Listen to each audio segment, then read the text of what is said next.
on, guys? This your boy John the Liquidator coming back with another video. Look like Shedeur Sanders has lit up Pro Bowl week, and I'm telling you right now, we need to hurry up and get him some wide receivers. Shedeur Sanders looked it incredible with real wide receivers. That's the topic of the video. Guys, for this one here, we got to go all the way up to San Francisco. Let's get it. Let's go. I don't ever slow up. No, I don't take shit. I got no love for the fakeness. If you want to play to the NFL, I know a lot of people felt the type of way about the flag football game, but I think it was very entertaining. It was definitely super engaging. Shedeur even had his own camera following players around, bringing us different type of content, different types of looks. But what stole the show was Shedeur Sanders' accuracy. Now, I know it was just like a little 7-on-7 game, but at the end of the day, Shedeur stood in that pocket, waited for players to get open, and he made some bomb-ass throws. I just got to be honest, bro. I just have to be honest. Now, he was one of three quarterbacks. It was Joe Burrow, Joe Flacco, and Shedeur Sanders representing the AFC side of the ball. And Jalen Hurts made some nice passes too. I ain't even gonna hold you, bro. Jalen Hurts looked it real good. Now, real quick, Shedeur Sanders caught up with his brother at the Pro Bowl as well, and I believe Shedeur is streaming. Damn, bro, Brody, I love you, bro. First drive, just pick. Like I'm like, luck in life. It's because I wasn't here. I'm saying, like, bro, it's like, bro, I need every pass in the world to just figure it out. Why you keep throwing pick? It's because I wasn't there, bro. I never seen you throw a pick in real life. Brody, what I'm saying is, somebody put something on me, man. You know what it is? That ain't me. You know that you just have to get it out the way, and then you just go crazy. I did snap since second half, though. Now, Shedeur Sanders did throw a couple interceptions, man, but check this out, y'all. Check this out. Yeah, you know what I mean? I might go medium there. Dart! Oh, my goodness! Ooh, no flag guard in there. Here goes Shedeur holding the wrist up. If it worked, man, it ain't working. But let's head over to the Browns. Exit out. He ain't no whooping snapper. He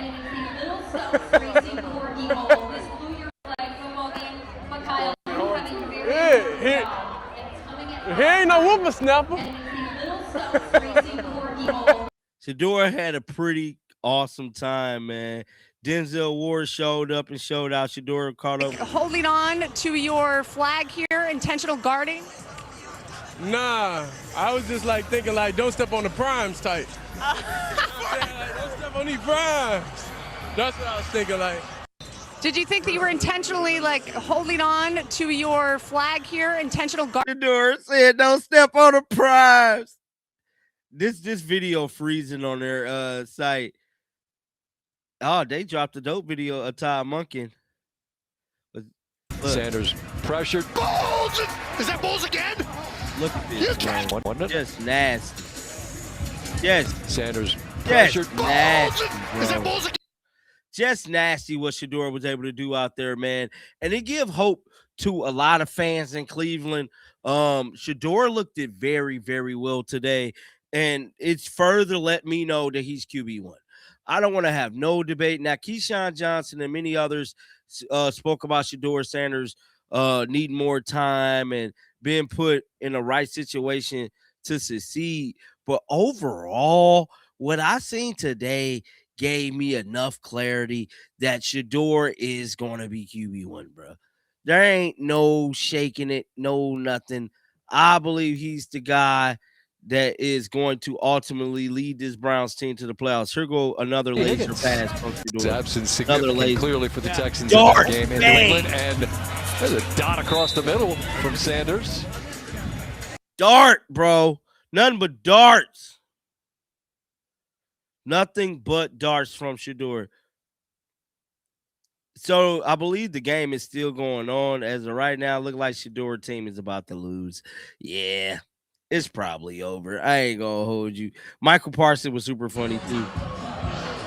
Scooter has a name.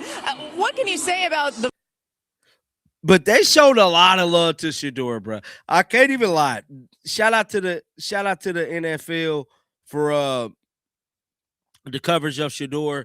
Even though it is the off season, I think it was a great marketing thing for them to have him be in this thing. Just unbelievable content, man. Unbelievable day. Now, Shedeur did do an interview. I sent it, guys. I'm gonna probably report on that in the morning because he said a bunch of stuff in that interview. Now, something we did not cover here today was Andrew Berry press conference. I have it, and we're gonna play it after I get through talking here. But yeah, guys. So Andrew Berry greeted the fans and greeted the media today. We had Jimmy Haslam. We had Todd Monken put pen to paper. I don't think I showed y'all that. So Todd Monken put pen to paper today. It is official, which is crazy because you would have thought he already had pen to paper, but I guess he didn't, bruh. I guess he hadn't signed, but it is definitely official right now. Today, they put it out, showing the world that he has signed. It is official. Todd Monken is the head coach of the Cleveland Browns. Pen to paper. These are some photos that came out. And he looked so humble and happy, bro. But more importantly, he looked confident, man. Confidence is everything with me, bro. Like, if you confident in what you doing, you authentically yourself. You ain't got to copy nobody. You could just be you, bro. I'm rocking with it, bro. And that's another reason why I'm rocking out with Todd Monk. We go Shedeur pulling up.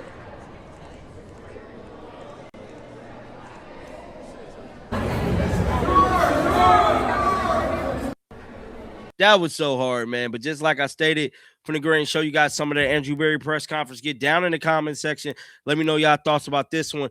Give me tomorrow we'll be dropping some more content. I don't know what I was about to say. I had to brain for it.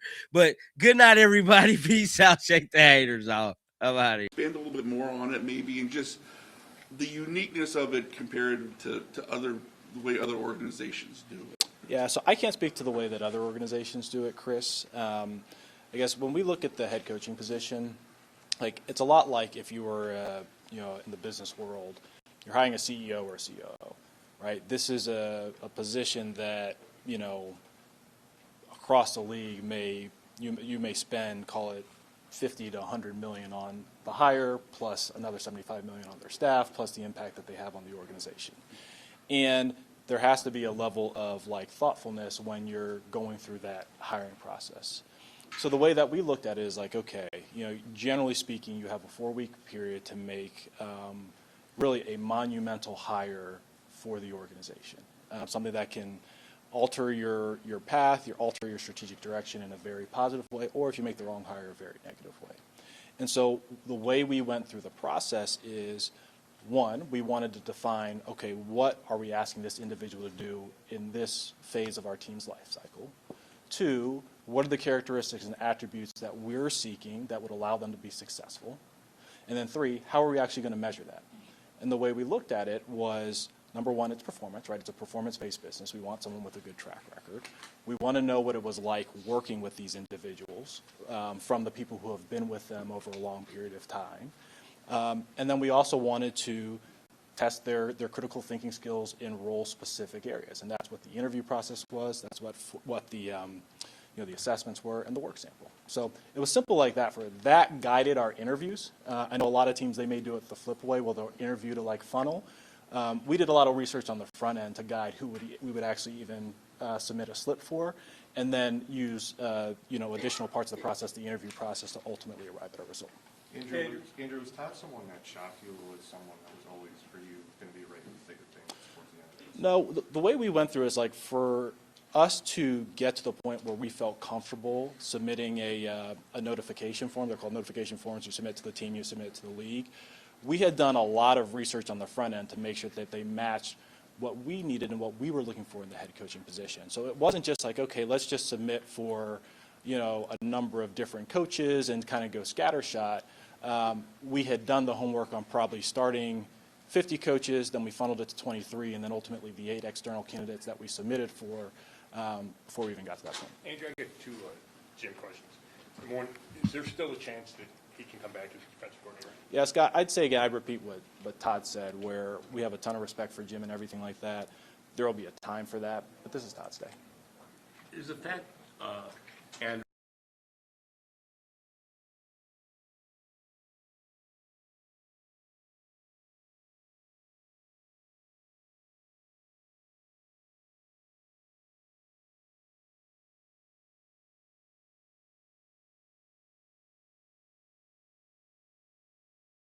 Okay, I think for us, I think I've mentioned it to at least all of you here, that we go into each offseason as if we have an expansion team. So, and particularly at quarterback, where it's the most important position in sports, we'll always do resource in terms of like what opportunities are available on the veteran market and in the draft market.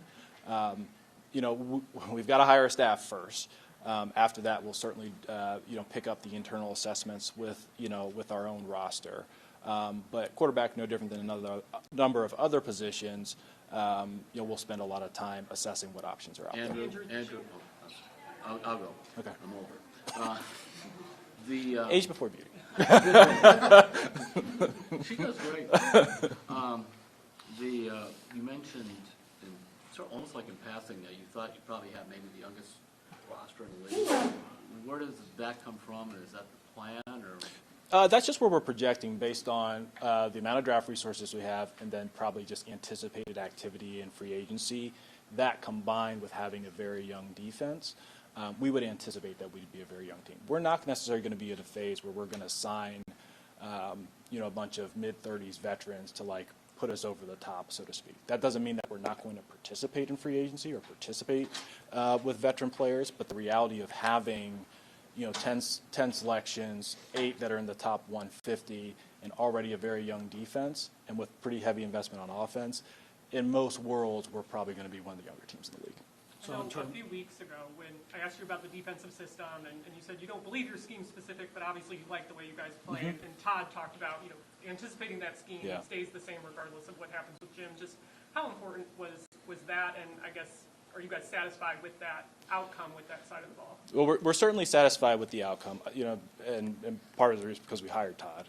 But the second part I'd say is like in terms of the flexibility with the defensive system, we did talk to a number of coaches that we thought very highly of that would have had some alterations with it. That was not necessarily a non-starter for us. We were looking for the person who best fit the characteristics we were looking for for this phase of the team.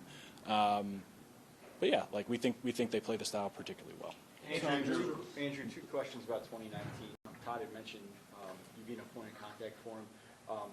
What kind of relationship did that lead to? And then the second question is, I know you went to Philly, but in the interview process, what did he convey to you about his familiarity with the franchise and what he learned in that year? So that's a great question, Nate, because the interesting part is when we were supporting Freddie with building out his initial staff, he's right, I was the point of contact. So we talked about things during the interview process, supported him to get up and running, and then I think maybe like a week later I had gone to Philadelphia. Well, the flip side is when I was in the interview process for the general manager's position here, I called him and I was like, okay, like essentially, hey, what happened in 2019? Obviously you can infer from the outside, but there are a lot of good people, there are a lot of good players there. I'm surprised the season went as it, and he was very honest and forthright. And so we always like kept in contact. I can't say that like we were incredibly close throughout that time, but it was always a bunch of it was really always a lot of mutual respect. Texted him after they won the national championship in Georgia. We always talked. And texted like throughout the season when he's with the Ravens. Just always had a lot of respect for him. So I'm super pumped to have the chance to be able to work with him. So I know somebody. Let me go someone who hasn't asked a question. I'm going to go Daniel first because I like him better than you, Daryl. So I'm just. It was reported that like one of the questions, one of the testing questions or assessment questions was, what is your plan or how would you develop Shedeur standards? I guess that's why was it important to include that question. Is that maybe indicative of the organization's hopes for them? So when we talk about player development, one of the things that we wanted to get a feel for with all the candidates was less about the specific player, but more about like the player archetype, so to speak. So Shedeur, right, is naturally that's like an example of like a young quarterback, and see what thoughts candidates had on that. We also had another young player on defense, and we also had a position coach as part of that because we wanted to see how the head coaching candidates thought about those things globally, given everything that's asked for them in that seat. Daryl, you're good. Offensively, obviously, there's a lot of work that you have to do. You talked about, hey, you can't fill every hole in one off season. Jimmy just, mentioned, hey, he doesn't expect the team's going to be more fun to watch this year, win at least more games than you did last year. So what's that balance and timetable look like from your perspective as you go to work this off season, trying to put that offense together with Todd? Yeah, Daryl, I think, honestly, you just try and make the best decisions as they become presented to you. I think it's as simple as that. I think we believe in being very process-oriented and feeling if we have good process, it'll lead to good results. Todd's obviously very flexible in terms of what has been built for him and how successful he's been. But a big part of it does come maybe a little bit back to Mary Kay's question. I know she was talking about it more with quarterbacks, but just player availability in the marketplace. Like what types of players, what styles of players, and at what positions are they available? I guess like maybe by way of example, if we were sitting here last year and, you would have said, hey, look, you're going to take a running back and an off-the-ball linebacker in the early second round. Said, okay, that's probably unlikely based on the player markets, that type of thing. But that's what we did because we felt like Carson and Quinshawn made the most sense in that moment, and they could be long-term fixtures on the roster. So I'd like to look for even my own sake. I'd like to have a little bit more clarity there, but the reality of it is we have a lot of work to do before we get to that. Couple more here. Could you clarify when you interviewed offensive-minded coaches, how much of a conversation was there about Schwartz as a defensive coordinator? It's been reported you demanded it, you suggested it. Yeah. It couldn't have been avoided, right?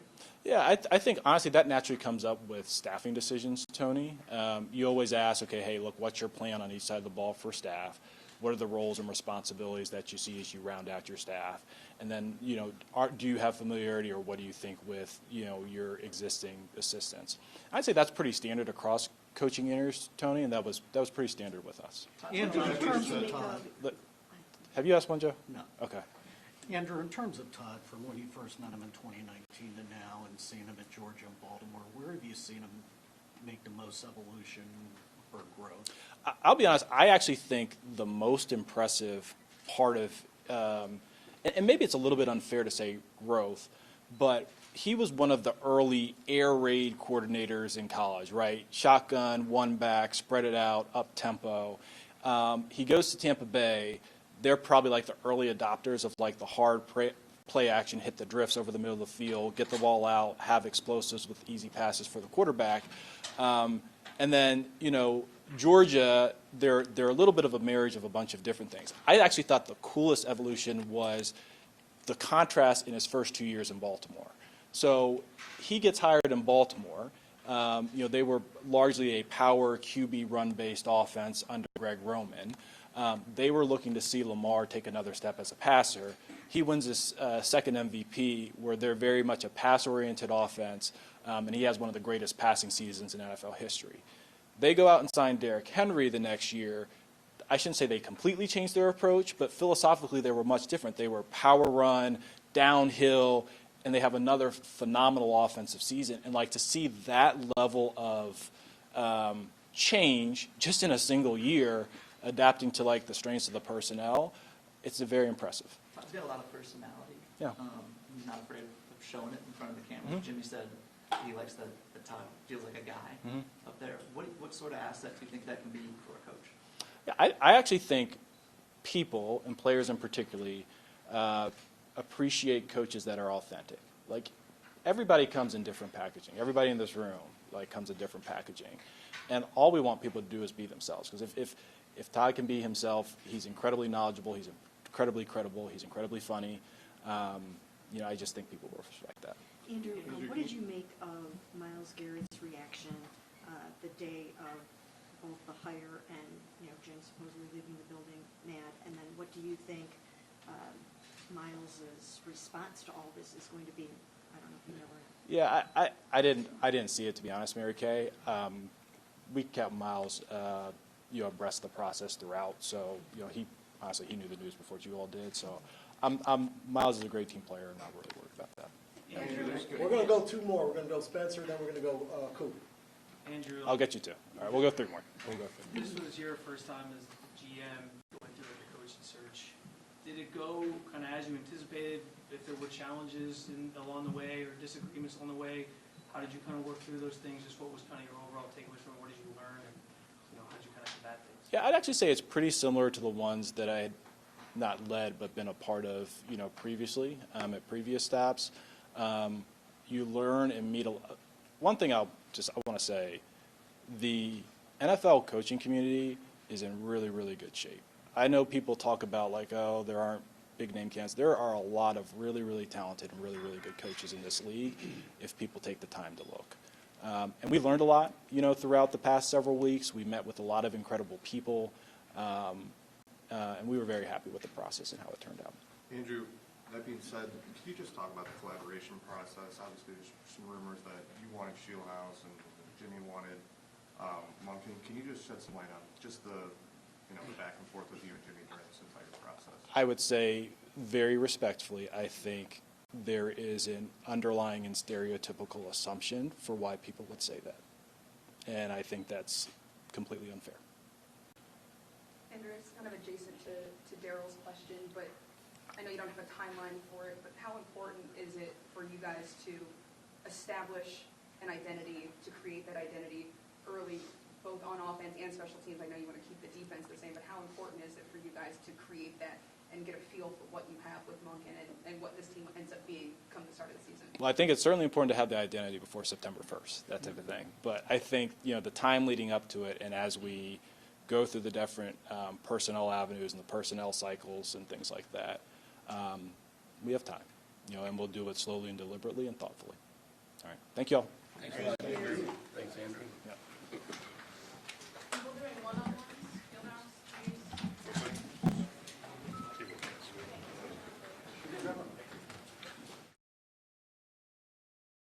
So that was Browns GM Andrew Berry setting the record straight about his current goals for the 2026 NFL season.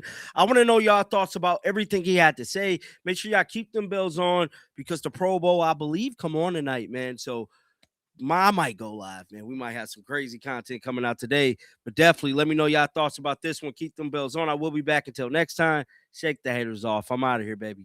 Peace out.